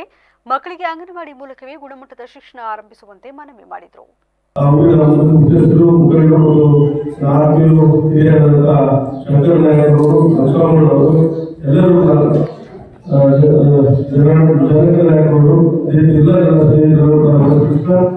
ಪ್ರತಿ ವರ್ಷ ಕೂಡ ನಮ್ಮ ಸರ್ಕಾರದವರು ಊರಿನ ಗ್ರಾಮಸ್ಥರಿಗೆ ಎಲ್ಲರಿಗೂ ಕೂಡ ರೈತರಿಗೆ ಅನುಕೂಲ ಆಗಬೇಕು ಅಂತ ಪ್ರತಿ ವರ್ಷವೂ ಒಂದು ಕಾರ್ಯಕ್ರಮ ಮಾಡ್ತಾ ಇದ್ದಾರೆ. ಕಳೆದ ವರ್ಷ ಕೂಡ ನೋಡೋದಾದ್ರೆ ಮಲೆನಾಡು ಇಂಜಿನಿಯರಿಂಗ್ ಕಾಲೇಜಿನ ಸಿವಿಲ್ ವಿಭಾಗದಲ್ಲಿಂದು centre of excellence for sustenance construction practices and materials ಕಾರ್ಯಕ್ರಮ ಆಯೋಜಿಸಲಾಗಿತ್ತು. ಕಾರ್ಯಕ್ರಮವನ್ನು ಉದ್ದೇಶಿಸಿ ಭಾರತದ ಅಲ್ಟ್ರಾಟೆಕ್ ಸಿಮೆಂಟ್ನ ಟೆಕ್ನಿಕಲ್ ವಿಭಾಗದ ಉಪಾಧ್ಯಕ್ಷ ಜೈಶಂಕರ್ ಕೆನ್ಫಿಕರ್ ಮಾತನಾಡಿ, ಕಾರ್ಯಕ್ರಮದ ಮೂಲ ಉದ್ದೇಶ ಹಾಗೂ ಉಪಯೋಗಗಳ ಬಗ್ಗೆ ಮಾಹಿತಿಯನ್ನು ನೀಡಿದರು. ಹಾಗೂ ಸಿಮೆಂಟ್ನಿಂದ ಆಗುವಂತಹ ಉಪಯೋಗಗಳು, ಸಿಮೆಂಟ್ ತಯಾರಿ ಮಾಡುವ ಸಂದರ್ಭದಲ್ಲಿ ಕಾರ್ಬನ್ ಡೈಆಕ್ಸೈಡ್ ಹೊರಸೂಚಿಸುವ ಬಗ್ಗೆ ಆಧುನಿಕ ತಂತ್ರಜ್ಞಾನದ ಮೂಲಕ ಹೇಗೆ ತಯಾರಿಸಬಹುದು ಎಂದು ತಿಳಿಸಿದರು. ಅಲ್ಟ್ರಾಟೆಕ್ ಸಿಮೆಂಟ್ ಕಂಪನಿಯಿಂದ ತರಬೇತಿ, ಉದ್ಯೋಗ, ಸೆಮಿನಾರ್, ರಿಸರ್ಚ್, ಇಂಟರ್ನ್ಶಿಪ್ ಮುಂತಾದವುಗಳಿಂದ ವಿದ್ಯಾರ್ಥಿಗಳಿಗೆ 5 ವರ್ಷಗಳವರೆಗೆ ಒಪ್ಪಂದ ಮಾಡಿಕೊಳ್ಳಲಾಗಿದೆ. ಕರ್ನಾಟಕದಲ್ಲಿ ಈ ರೀತಿಯ ಒಪ್ಪಂದ ಹಲವಾರು ಕಾಲೇಜುಗಳಿಗೆ ನೀಡಲಾಗಿದ್ದು, ಹಾಸನ ಜಿಲ್ಲೆಯಲ್ಲಿ ಇದು ಮೊದಲಾಗಿದೆ ಎಂದು ತಿಳಿಸಿದರು. And that's why we said, let's practices come first and then materials will follow. Primarily, when an initiative like this takes off, the aspirations of all the stakeholders have to be taken care of. Has to be utilized properly, as earlier said by John sir and Jaishankar sir. And the initiative, see, we can only drive initiatives, but the participation has to be from your end. Unless now the question comes, what is bridging this gap? Because let us take the civil engineering itself, and let us say the construction technology is changing. For example, if you take the case of the building itself, we started with load bearing construction, then we moved to frame structures, then we saw the monolithic construction where the shear wall construction which happens, there is no. ಸಂಸ್ಥೆಯ ಅಧ್ಯಕ್ಷ RT. ದೇವೇಗೌಡರು ಮಾತನಾಡಿ, civil ಇಂಜಿನಿಯರ್ಗಳಿಂದ building, ರಸ್ತೆ ಮುಂತಾದ ಕೆಲಸಗಳಿಗೆ ಪ್ರಾಧಾನ್ಯತೆ ಇದೆ. ವಿದ್ಯಾರ್ಥಿಗಳಿಗೆ ಇಂತಹ ಅನೇಕ ಮಾಹಿತಿ ಪಡೆದುಕೊಂಡು ಉತ್ತಮ ಅಧ್ಯಯನ ನಡೆಸಿಕೊಳ್ಳಲು ಅಲ್ಟ್ರಾಟೆಕ್ ಸಿಮೆಂಟ್ ಕಂಪನಿಯವರ ಒಪ್ಪಂದ ಸಹಕಾರಿಯಾಗಲಿದೆ ಎಂದು ತಿಳಿಸಿದರು. ನಾವೇನಾದ್ರು ತಪ್ಪಾಗಿದ್ರೆ ಅಥವಾ ಕನ್ಸ್ಟ್ರಕ್ಷನ್ ತಪ್ಪಾಗಿದ್ರೆ ಅದನ್ನ ತಿದ್ದುಪಡಿ ಮಾಡತಕ್ಕಂಥ ಒಂದು ಹಕ್ಕು ನಿಮಗಿದೆ. ಆ ದೃಷ್ಟಿಯಲ್ಲಿ ಇವತ್ತು ಈ ಒಂದು ಕಾರ್ಯಾಗಾರದಲ್ಲಿ ನಿಮ್ಮ ಮುಂದಿನ ಭವಿಷ್ಯಕ್ಕೆ ಅನೇಕ ಉತ್ತಮವಾದಂಥ ಮಾರ್ಗದರ್ಶನ ನಿಮ್ಗೆ ಕೊಡ್ತಾರೆ. ಅದರ ಜೊತೆಗೆ ನಿಮ್ಮಲ್ಲಿರ್ತಕ್ಕಂಥ ಪ್ರತಿಭೆಯನ್ನು ನೀವು ಉಪಯೋಗಿಸ್ಕೊಂಡು ನಿಮ್ಮ ಜೀವನದಲ್ಲಿ ಉತ್ತಮ ಇಂಜಿನಿಯರಿಂಗ್ ಆಗಿ ದೇಶದ ಸುಭದ್ರ ಕಟ್ಟಲಿಕ್ಕೆ ನೀವೆಲ್ಲ ಸಹಕಾರಿ ಆಗಬೇಕು ಅಂತ ಹೇಳ್ತಾ ಈ ಕಾರ್ಯಗಾರ ಯಶಸ್ವಿಯಾಗಿ ಹಾರೈಸಿ ನನ್ನ ಮಾತು ಮುಗಿಸ್ತೇನೆ. ನಮಸ್ಕಾರ. ಸಂಸ್ಥೆಯ ಪ್ರಧಾನ ಕಾರ್ಯದರ್ಶಿ ಚೌಡುಬಳ್ಳಿ ಜಗದೀಶ್ ಮಾತನಾಡಿ, ಈ ರೀತಿಯ ಒಪ್ಪಂದಗಳು ಕಾಲೇಜಿನ ಸಿವಿಲ್ ವಿದ್ಯಾರ್ಥಿಗಳಿಗೆ ಬಹಳಷ್ಟು ಅನುಕೂಲವಾಗಲಿದೆ. ಅಲ್ಟ್ರಾಟೆಕ್ ಕಂಪನಿ ದೇಶಾದ್ಯಂತ ಹೆಸರು ಮಾಡಿದೆ ಎಂದರು. ಯಾವುದೇ ಇಂಜಿನಿಯರ್ ವಿಭಾಗದಲ್ಲಿ ಹೆಚ್ಚಿನ ಶಕ್ತಿಯನ್ನು ತುಂಬತಕ್ಕಂಥ, ದೇಶವನ್ನು ಕಟ್ಟತಕ್ಕಂಥ, ಸುಂದರವಾದ ಸಮಾಜಕ್ಕೆ ಪ್ರೇರಣೆಯನ್ನು ಕೊಡ್ತಕ್ಕಂಥ ಡಿಪಾರ್ಟ್ಮೆಂಟ್ ಇದ್ದರೆ ಅದು ಸಿವಿಲ್ ಡಿಪಾರ್ಟ್ಮೆಂಟ್ ಅಂತಕ್ಕಂಥದ್ದು ಹೆಮ್ಮೆಯ ವಿಚಾರ. ನೀವು ಸಮುದ್ರದಲ್ಲೂ ಸಹ ನಡೆದಾಡ್ಬೋದು, ಆಕಾಶದಲ್ಲೂ ಸಹ ನಡೆದಾಡ್ಬೋದು. ಅದಕ್ಕೆಲ್ಲ ಪ್ರೇರಣೆಯಾಗಿ ನಿಂತಿರ್ತಕ್ಕಂಥದ್ದು ಸಿಮೆಂಟ್. ಈ ಸಿಮೆಂಟ್ ಅಂತಕ್ಕಂತಹ ಒಂದು ದೊಡ್ಡ ಸಾಧನ ಇಡೀ ಜಗತ್ತನ್ನು ಕಟ್ತಕ್ಕಂಥ ಒಂದು ಶಕ್ತಿಯನ್ನು ಹೊಂದಿದೆ. ಈ ಅಲ್ಟ್ರಾಟೆಕ್ ಕಂಪ್ನಿ ನೀವು 3-4 ಸಾವಿರ ಜನ ಇದ್ದಾರೆ. Ready skills and build the confidence to face the real world problems. So our honorable management is supported to establishment of this center of excellence. I wholeheartedly thankful our management, and also I thank for the Ultratech Cement company came forward for the establishment of this center of excellence. So I request all the faculty members and the students, they will make use of this facility and to enrich your knowledge and enhancement your skill.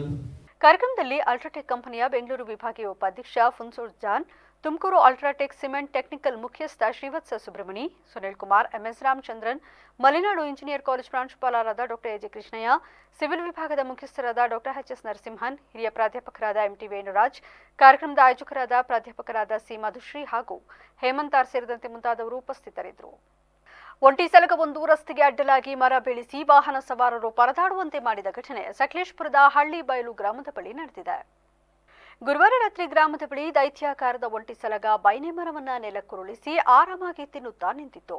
ಇದರಿಂದ ಕೆಲಕಾಲ ಹಲವಾರು ವಾಹನಗಳು ರಸ್ತೆಯಲ್ಲಿ ಸಾಲುಗಟ್ಟಿ ನಿಂತಿದ್ವು. ಕೆಲಕಾಲ ವಾಹನ ಸವಾರರು ಪರದಾಡಿದ್ದಾರೆ. ಬಳಿಕ ವಿಡಿಯೋ ಮಾಡಿ ಅರಣ್ಯ ಇಲಾಖೆ ಸಿಬ್ಬಂದಿ ಸ್ಥಳಕ್ಕೆ ಬರುವಂತೆ ಚಾಲಕರು ಒತ್ತಾಯಿಸಿದರು. ಸ್ಥಳಕ್ಕೆ ಇಟಿಎಫ್ ಸಿಬ್ಬಂದಿ ಬಂದು ಪಟಾಕಿ ಸಿಡಿಸಿ ಸಲಗವನ್ನ ಕಾಡಿಗೆ ಓಡಿಸಿದ್ದಾರೆ. ಬಳಿಕ ಸುರಿಯುತ್ತಿರುವ ಮಳೆಯಲ್ಲಿಯೇ ಮರವನ್ನ ಅರಣ್ಯ ಇಲಾಖೆ ಸಿಬ್ಬಂದಿ ತೆರವು ಮಾಡಿ ವಾಹನ ಸಂಚಾರಕ್ಕೆ ಅನುವು ಮಾಡಿಕೊಟ್ಟಿದ್ದಾರೆ. ಸಾರ್ವಜನಿಕರಿಗೆ ಸೇವೆ ನೀಡಬೇಕಾದ ರಾಜ್ಯ ರಸ್ತೆ ಸಾರಿಗೆ ಸಂಸ್ಥೆಯ ಬಸ್ಸೇ ಇದೀಗ ಪರಿಸರ ಮಾಲಿನ್ಯಕ್ಕೆ ಕಾರಣವಾಗಿದೆ. ಸಕಲೇಶಪುರ ಪಟ್ಟಣದ ಅಚ್ಚಂಗಿ ಸಮೀಪ ಕೆಎಸ್ಆರ್ಟಿಸಿ ಬಸ್ನಿಂದ ನಿರಂತರವಾಗಿ ಹೊಗೆ ಬರುತ್ತಿರುವುದು ಕಂಡುಬಂದಿದೆ. ವಾಹನ ಮಾಲಿನ್ಯ ನಿಯಂತ್ರಣದ ಅರಿವು ಮೂಡಿಸುವಲ್ಲಿ ತಾವು ಮಾದರಿಯಾಗಬೇಕು ಎಂಬ ನಿಲುವು ಸರ್ಕಾರದಿಂದಲೇ ಬರಬೇಕಾದ್ರೆ ಅದರ ಬಸ್ಸುಗಳೇ ಹೊಗೆ ಬರುತ್ತಿರುವುದು ಸಾಗುತ್ತಿರುವುದು ಜನರಲ್ಲಿ ಆಕ್ರೋಶ ಮೂಡಿಸಿದೆ. ವಾಹನ ಪರೀಕ್ಷೆ ಹಾಗೂ ಎಮಿಷನ್ ಟೆಸ್ಟ್ ಕಟ್ಟುನಿಟ್ಟಾಗಿ ಸಾರ್ವಜನಿಕರಿಗೆ ಮಾತ್ರವೇ ಸರ್ಕಾರದ ಬಸ್ಸುಗಳಿಗೆ ಅನ್ವಯಿಸುವುದಿಲ್ಲವೇ ಎಂದು ನಾಗರಿಕರು ಪ್ರಶ್ನೆ ಮಾಡಿದ್ದಾರೆ. ಪರಿಸರ ಸಂರಕ್ಷಣೆ ಹೆಸರಿನಲ್ಲಿ ಕಾನೂನುಗಳನ್ನು ಜಾರಿಗೊಳಿಸುವ ಮೊದಲು ಕೆಎಸ್ಆರ್ಟಿಸಿ ಬಸ್ಗಳ ಸ್ಥಿತಿಗತಿಗಳತ್ತ ಸಚಿವಾಲಯವೇ ಗಮನ ಹರಿಸಬೇಕು ಎಂದು ಸಾರ್ವಜನಿಕರು ಒತ್ತಾಯಿಸಿದ್ದಾರೆ. ಗೇರುಸೊಪ್ಪದ ಶರಾವತಿ ಅಣೆಕಟ್ಟಿನಿಂದ ರೇಡಿಯಲ್ ಗೇಟ್ ಮೂಲಕ ಗುರುವಾರ 75,000 ಕ್ಯೂಸೆಕ್ಸ್ ನೀರನ್ನು ಹೊರಬಿಡಲಾಗಿದೆ. ಹೊನ್ನಾವರ ತಾಲೂಕಿನ ಶರಾವತಿ ನದಿ ತೀರದ ಪ್ರದೇಶಗಳಲ್ಲಿ ಪ್ರವಾಹದ ಪರಿಸ್ಥಿತಿ ಎದುರಾಗಿದೆ. ಬೆಳಗ್ಗೆ 31,361 ಹೆಚ್ಚುವರಿ ನೀರು ಹಾಗೂ ವಿದ್ಯುತ್ ಉತ್ಪಾದನೆಯ 21,345 ಕ್ಯೂಸೆಕ್ಸ್ ನೀರು ಸೇರಿ ಒಟ್ಟು 52,706 ಕ್ಯೂಸೆಕ್ಸ್ ನೀರನ್ನು ಹೊರಬಿಡಲಾಗಿತ್ತು. ಜಲಾಶಯಕ್ಕೆ ನೀರಿನ ಒಳಹರಿವು ಹೆಚ್ಚಿದೆ. ಮಳೆ ಇನ್ನೂ ಹೆಚ್ಚಾದಲ್ಲಿ ಹೆಚ್ಚಿನ ನೀರನ್ನು ಯಾವುದೇ ಸಂದರ್ಭದಲ್ಲಿ ಬಿಡುವ ಸಾಧ್ಯತೆ ಉಂಟಾಗಿದೆ. ಶರಾವತಿ ನದಿ ತೀರ ಪ್ರದೇಶಗಳಾದ ಉಪ್ಪೋನಿ ಗ್ರಾಮ ಪಂಚಾಯಿತಿ ವ್ಯಾಪ್ತಿಯ ಸರಳಗಿಯ ಮಾವಿನಹೊಳೆ ಸರ್ಕಾರಿ ಹಿರಿಯ ಪ್ರಾಥಮಿಕ ಶಾಲೆಯಲ್ಲಿ ಹಾಗೂ ಹೆರಂಗಡಿ ಗ್ರಾಮ ಪಂಚಾಯಿತಿ ವ್ಯಾಪ್ತಿಯ ಅಳಂಕಿ ಸರ್ಕಾರಿ ಪ್ರೌಢಶಾಲೆಯಲ್ಲಿ ಕಾಳಜಿ ಕೇಂದ್ರಗಳನ್ನು ತೆರೆಯಲಾಗಿದ್ದು ಒಟ್ಟು 22 ಜನರು ಆಶ್ರಯ ಪಡೆದಿದ್ದಾರೆ. ಕುದ್ರಗಿ ಗ್ರಾಮದ ದಾಸಗೊಂಡ ಮಜುರೆಯ ನೆರೆಪೀಡಿತ ಪ್ರದೇಶಗಳಿಗೆ ತಹಶೀಲ್ದಾರ್ ಪ್ರವೀಣ ಕರಾಂಡೆ ಭೇಟಿ ನೀಡಿ ನೆರೆ ಸಂತ್ರಸ್ತರಿಗೆ ಕಾಳಜಿ ಕೇಂದ್ರಕ್ಕೆ ಬರುವಂತೆ, ಇಲ್ಲದಿದ್ದಲ್ಲಿ ಸಂಬಂಧಿಕರ ಮನೆಗೆ ತೆರಳುವಂತೆ ಮನವೊಲಿಸಿದರು. ನಂತರ ಸಂಶಿ ಮಜುರೆಯ ಕಾಳಜಿ ಕೇಂದ್ರಕ್ಕೆ ಭೇಟಿ ನೀಡಿ ಪರಿಶೀಲಿಸಿದರು. ಎಸ್ಎಲ್ಎನ್ ಎಂಟರ್ಪ್ರೈಸಸ್ ಟೆಂಡರ್ದಾರರು ಸರ್ಕಾರಿ ಆಸ್ಪತ್ರೆಯಲ್ಲಿ ನಾನ್ ಕ್ಲಿನಿಕ್ ಹಾಗೂ ಡಿ ಗ್ರೂಪ್ ನೌಕರರಿಗೆ ಸರಿಯಾಗಿ ಸಂಬಳ ನೀಡದೆ ನಮ್ಮ ಜೀವನ ದುಸ್ತರವಾಗಿದೆ ಎಂದು ನೌಕರರು ತಮ್ಮ ಅಳಲನ್ನು ತೋಡಿಕೊಂಡಿದ್ದಾರೆ. ಸರ್ಕಾರಿ ಆಸ್ಪತ್ರೆಯಲ್ಲಿ ಕರ್ತವ್ಯ ನಿರ್ವಹಿಸುತ್ತಿರುವ ಇವರು ತಮ್ಮ ಕೆಲಸಕ್ಕೆ ಗೈರು ಹಾಜರಾಗಿ ಸರ್ಕಾರ ನಿಗದಿಪಡಿಸಿರುವ ಸಂಬಳವನ್ನು ಪೂರ್ತಿಯಾಗಿ ನೀಡಬೇಕು. ನಮ್ಮ ಸಂಬಳದಲ್ಲಿ ಯಾವುದೇ ಕಮಿಷನ್ ಪಡೆಯಬಾರದು ಹಾಗೂ ಪ್ರತಿ ತಿಂಗಳು ನಮಗೆ ಸರಿಯಾಗಿ ಸಂಬಳ ನೀಡುವಂತೆ ಒತ್ತಾಯಿಸಿ ಪ್ರತಿಭಟಿಸಿದರು. ಈ ಸಂದರ್ಭದಲ್ಲಿ ದಲಿತ ಸಂಘರ್ಷ ಸಮಿತಿ ರಾಜ್ಯ ವಿಭಾಗೀಯ ಸಂಚಾಲಕ ಆಲಗೋಡು ಡಾಕ್ಟರ್ ಎಸ್ ಚಂದ್ರಶೇಖರ್ ಮಾತನಾಡಿ, ನಮ್ಮ ಗಲೀಜುಗಳನ್ನು ನೋಡಲು ಅಸಹ್ಯ ಪಡುವ ನಾವು ಇಂತಹ ನೌಕರರು ಹೊಟ್ಟೆಪಾಡಿಗಾಗಿ ಯಾವುದೇ ಹಿಂಜರಿಕೆ ಅಸಹ್ಯವಿಲ್ಲದೆ ಆಸ್ಪತ್ರೆಯ ಎಲ್ಲಾ ಗಲೀಜುಗಳನ್ನು ಸ್ವಚ್ಛಗೊಳಿಸಿ ನೈರ್ಮಲ್ಯ ಕಾಪಾಡುವಂತಹವರಿಗೆ ಸಮಯಕ್ಕೆ ಸರಿಯಾಗಿ ಸಂಬಳ ಮಾಡದೆ ಅವರು ದುಡಿದ ಹಣದಲ್ಲೂ ಪಾಲು ಕೇಳಿ ತಿನ್ನುವ ಟೆಂಡರ್ದಾರರನ್ನ ಕೂಡಲೇ ಕಪ್ಪು ಪಟ್ಟಿಗೆ ಸೇರಿಸಿ ಈ ನೌಕರರಿಗೆ ನ್ಯಾಯ ಒದಗಿಸಿಕೊಡಬೇಕೆಂದು ಒತ್ತಾಯಿಸಿದರು. ಯಾವ ರೀತಿ ಸಂಬಳ ತಕ್ಕತ್ತಲ್ಲ ಅಥವಾ ಯಾವ ರೀತಿ ಇವ್ರಿಗೆ ಗಿಂಬಳ ಇದೆ, ಏಜೆನ್ಸಿ ಅವರು ಇವತ್ತು ನಾನು ಸ್ಪಷ್ಟವಾಗಿ ತಮ್ಮ ಹತ್ರ ಹೇಳ್ತಾ ಇದ್ದೇನೆ, ಅವರ ಕಾಪಿಗಳನ್ನ ಮೊದಲು ತರಿಸ್ಕೊಳ್ಳಿ. ಯಾರ್ದು ಏಜೆನ್ಸಿ ಕಾಪಿಲಿ ತಮ್ಮದೇ ಆದಂಥ ಷರತ್ತು ನಿಬಂಧನೆಗಳು ಅದರೊಳಗಿದೆ.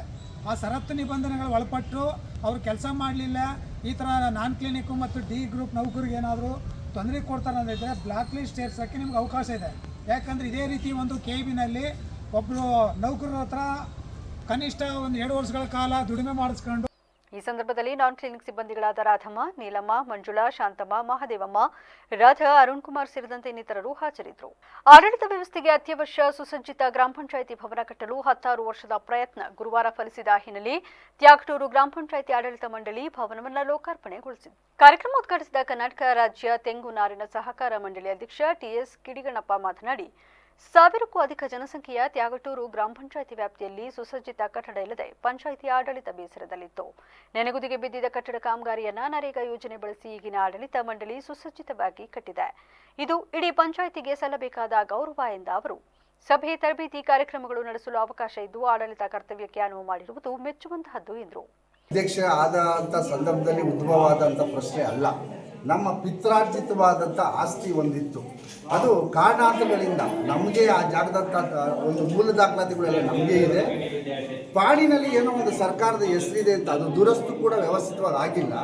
ಇದನ್ನೆಲ್ಲ ಮನಗಂಡು ಏನಾಯಿತು, ಕೆಲವರು ಏನನ್ಬೋದು ಅದನ್ನು ದುರುದ್ದೇಶನೇ ಇರ್ಬೋದು, ರಾಜಕೀಯ ಪಿತೂರಿ ಕೂಡ ಇರ್ಬೋದು. ಅದನ್ನು ಕೊಟ್ಟು ಆದೇಶ ಆಗೋಯಿತು. ಇದಕ್ಕೆ ಸಂಬಂಧಪಟ್ಟಂಥ ನ್ಯಾಯಾಲಯದಲ್ಲಿ ನಾನಲ್ಲ ಅದು ವಾರಸ್ದಾರ, ನಾನು ಜಂಟಿ ವಾರಸ್ದಾರ. ನಮ್ಮ ತಾಯಿ, ನಮ್ಮ ಪಿತ್ರಾರ್ಜಿತವಾದ ತಾತನಿಂದ ಬಂದ. ಇದೇ ಸಂದರ್ಭದಲ್ಲಿ ಭವನ ನಿರ್ಮಾಣಕ್ಕೆ ಸಹಕಾರ ನೀಡಿದ ಎಲ್ಲರಿಗೂ ಸನ್ಮಾನಿಸಿ ಗೌರವಿಸಲಾಯಿತು. ವೇದಿಕೆಯಲ್ಲಿ ಪಿಎಲ್ಡಿ ಬ್ಯಾಂಕ್ ಅಧ್ಯಕ್ಷ ಬಿಕೆ ಪರಮಶಿವಯ್ಯ, ಗ್ರಾಮ ಪಂಚಾಯಿತಿ ಅಧ್ಯಕ್ಷ ಟಿಎನ್ ಓಂಕಾರ ಪ್ರಸಾದ್, ಗ್ರಾಮ ಪಂಚಾಯಿತಿ ಉಪಾಧ್ಯಕ್ಷೆ ನಳಿನಾ ಪ್ರಕಾಶ್, ಬಿಜೆಪಿ ಮುಖಂಡ ಸಾಗರನಹಳ್ಳಿ ನಂಜೇಗೌಡ, ಮಾಜಿ ಗ್ರಾಮ ಪಂಚಾಯಿತಿ ಅಧ್ಯಕ್ಷ ಪರಮೇಶ್ ಸೇರಿದಂತೆ ಇತರರು ಹಾಜರಿದ್ದರು. ಪಟ್ಟಣದ ವ್ಯಾಪ್ತಿಯಲ್ಲಿ ನೆನೆಗುದಿಗೆ ಬಿದ್ದಿದ್ದ ಹಲವು ಕಾಮಗಾರಿಗಳನ್ನು ಅಭಿವೃದ್ಧಿ ಮಾಡುವುದಕ್ಕೆ ಸಚಿವರಾದ ವಿ ಸೋಮಣ್ಣ ಅವರು ಮುಂದಾಗಿರುವುದು ಅತ್ಯಂತ ಸಂತೋಷದ ವಿಷಯ ಎಂದು ಜೆಡಿಎಸ್ ಮುಖಂಡ ಜಿಎನ್ ಬೆಟ್ಟಸ್ವಾಮಿ ತಿಳಿಸಿದರು. ಗುಬ್ಬಿ ತಾಲೂಕಿನ ಜಿಎನ್ಬಿ ರೆಸ್ಟೋರೆಂಟ್ನಲ್ಲಿ ನಡೆದ ಪತ್ರಿಕಾಗೋಷ್ಠಿಯಲ್ಲಿ ಮಾತನಾಡಿದ ಅವರು, ಆಗಸ್ಟ್ 30 ಶನಿವಾರ ಬೆಳಗ್ಗೆ 10 ಗಂಟೆಗೆ ಗುಬ್ಬಿ ಪಟ್ಟಣದ ರೈಲ್ವೆ ಮೇಲ್ಸೇತುವೆ ಹಾಗೂ ರಾಷ್ಟ್ರೀಯ ಹೆದ್ದಾರಿ ವೈಟ್ ಟಾಪಿಂಗ್ ಕಾಮಗಾರಿಗೆ ಸೇರಿದಂತೆ 60 ಕೋಟಿ ರೂಪಾಯಿ ವೆಚ್ಚದಲ್ಲಿ ಕಾಮಗಾರಿಗೆ ವಿ ಸೋಮಣ್ಣ ಅವರು ಭೂಮಿ ಪೂಜೆ ಮಾಡಲಿದ್ದಾರೆ ಎಂದ ಅವರು, ಗುಬ್ಬಿಯ ಚನ್ನಬಸವೇಶ್ವರ ಸ್ವಾಮಿ ದೇವಾಲಯದ ಆರ್ಚ್ ಮುಂಭಾಗ ಹಾಗೂ ರೈಲ್ವೆ ನಿಲ್ದಾಣದ ಬಳಿ ಕಾರ್ಯಕ್ರಮಗಳನ್ನು ಆಯೋಜನೆ ಮಾಡಲಾಗಿದ್ದು, ಪಕ್ಷಾತೀತವಾಗಿ ಜಾತ್ಯತೀತವಾಗಿ ಎಲ್ಲರೂ ಹೆಚ್ಚಿನ ಸಂಖ್ಯೆಯಲ್ಲಿ ಆಗಮಿಸಬೇಕು. ಜಿಲ್ಲೆಯಲ್ಲಿ ಉತ್ತಮ ರೀತಿಯಲ್ಲಿ ಕೆಲಸ ಮಾಡುತ್ತಿರುವ ವಿ ಸೋಮಣ್ಣ ಅವರಿಗೆ ಎಲ್ಲ ಸಂಘ ಸಂಸ್ಥೆಯ ವತಿಯಿಂದಲೂ ಕೂಡ ನಾಗರಿಕ ಸನ್ಮಾನ ಕಾರ್ಯಕ್ರಮ ಸಹ ಆಯೋಜನೆ ಮಾಡಲಾಗಿದೆ ಎಂದು ತಿಳಿಸಿದರು. ಗುಬ್ಬಿ ತಾಲೂಕಿಗೆ ಅರ್ಧ ತಾಲೂಕಿಗೆ ಆ ಮೇಲ್ಸೇತುವೆ ಅವಶ್ಯಕತೆ ಇದ್ದಂಥದ್ದು.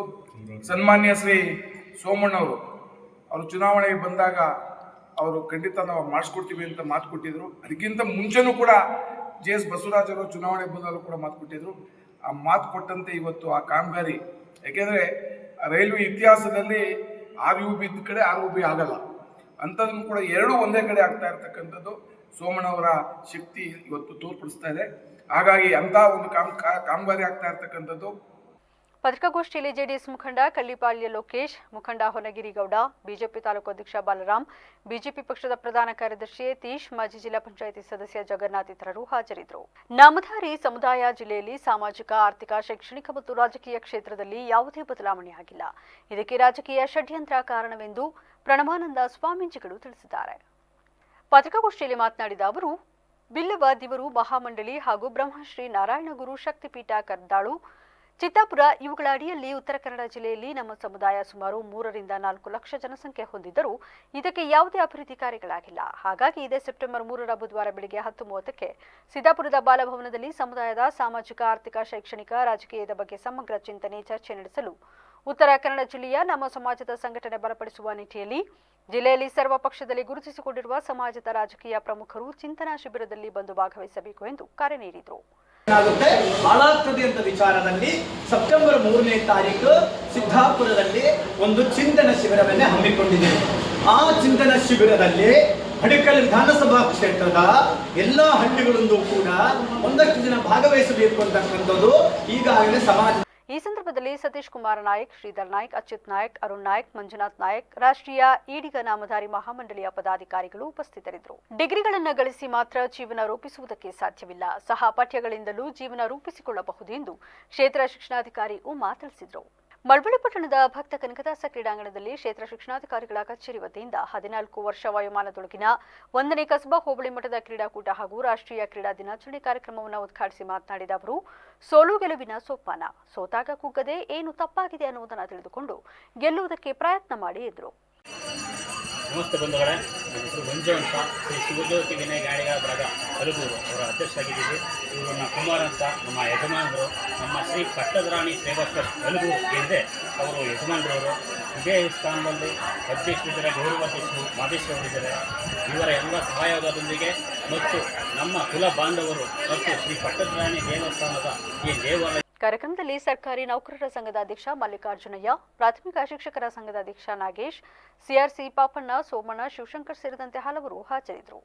ಕೊಪ್ಪಳ ಜಿಲ್ಲಾ ಕುಕ್ನೂರು ತಾಲೂಕಿನ ಈಟಗಿ ಗ್ರಾಮದ ಶ್ರೀ ಮಹೇಶ್ವರ ಪ್ರೌಢಶಾಲೆ ಮೈದಾನದಲ್ಲಿ ಪ್ರಸಕ್ತ ಸಾಲಿನ ತಾಲೂಕು ಮಟ್ಟದ ದಸರಾ ಕ್ರೀಡಾಕೂಟವು ಆಗಸ್ಟ್ 30ರಂದು ಜರುಗಲಿದೆ ಎಂದು ಶಾಲೆಯ ದೈಹಿಕ ಶಿಕ್ಷಕ ಹನುಮಗೌಡ ತಿಳಿಸಿದರು. ಈ ಬಗ್ಗೆ ಮಾಹಿತಿ ನೀಡಿದ ಅವರು, ಕೊಪ್ಪಳ ಜಿಲ್ಲಾ ಪಂಚಾಯತ್, ಕುಕನೂರು ತಾಲೂಕು ಪಂಚಾಯತ್, ಯುವ ಸಬಲೀಕರಣ ಮತ್ತು ಕ್ರೀಡಾ ಇಲಾಖೆ ಹಾಗೂ ಮಹೇಶ್ವರ ಯುವಕ ಮಂಡಳಿಯ ಸಹಯೋಗದಲ್ಲಿ ಕಾರ್ಯಕ್ರಮ ಆಯೋಜಿಸಲಾಗಿದ್ದು, ವೈಯಕ್ತಿಕ ಮತ್ತು ಗುಂಪು ಆಟಗಳನ್ನು ಏರ್ಪಡಿಸಲಾಗಿದೆ. ಸಮಾರಂಭಕ್ಕೆ ಹಲವು ಗಣ್ಯರು ಭಾಗವಹಿಸಲಿದ್ದಾರೆ ಎಂದು ತಿಳಿಸಿದರು. ನಾವು ಮಾಡಬೇಕಾಗ್ತದೆ ಅಂತಕ್ಕಂಥದ್ದು. ಹೀಗಾಗಿ ನೀವು ಈ ಒಂದು ಕ್ರೀಡೆಯಲ್ಲಿ ಆ ಒಂದು ನಿರ್ಣಾಯಕರ ನಿರ್ಣಯಗಳೇನಿದಾವಲ್ಲ, ಆ ಕ್ರೀಡೆಗಳ ನಿಯಮ. ಈ ವೇಳೆ ದೈಹಿಕ ಶಿಕ್ಷಕ ಚಂದ್ರು ದೊಡ್ಡಮನೆ ಸೇರಿದಂತೆ ಇತರರು ಹಾಜರಿದ್ದರು. ಈಗ ಮತ್ತೊಮ್ಮೆ ಹೆಡ್ಲೈನ್ಸ್.